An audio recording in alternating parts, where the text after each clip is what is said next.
If you were going to go back in local government, what would you look for in your next city manager boss? And on the flip side, as a council member, what do you look for in your city manager?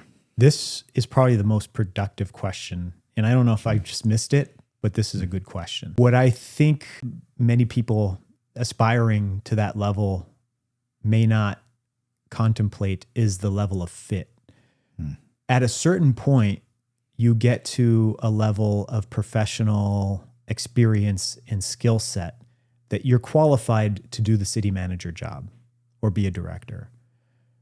But once you're at that level, fit is everything. Trust. For instance, there are city managers who I would not get along with because I think they're too rigid or too, for a lack of better term, nerds, right? They're a bureaucratic nerd, grew up, like they have no dynamic personality, but they're doing the job. And for some of those councils, they work. They hire a bureaucrat that just does that, So I would say for somebody who's aspiring, do not take offense if you don't get the CM job if you're applying with the council.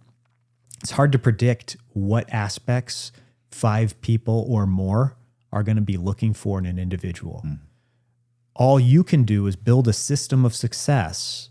And this is, again, reading Scott Adams early, he talks about skill stacks. And this is what I did in 2015. That's what changed the trajectory of my life, which I said, this is where I want to go.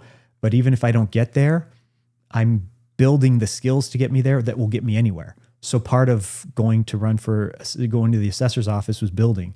And then skill stacks on top of that. Like, what do I learn? Persuasion. I learned due process. I read a book on law. I'm not an attorney, but pick up books on due process. Understanding due process as a government employee is huge.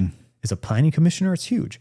So understand due process, understand basic psychology, right? So my recommendation is build your skill stack. And there's some things that you need as a city manager. You need understanding of full risk reward probabilities. You need to understand municipal finances. You need to understand organizational psychology. Like, start building your skill set so that you have a good understanding of things that will make you successful.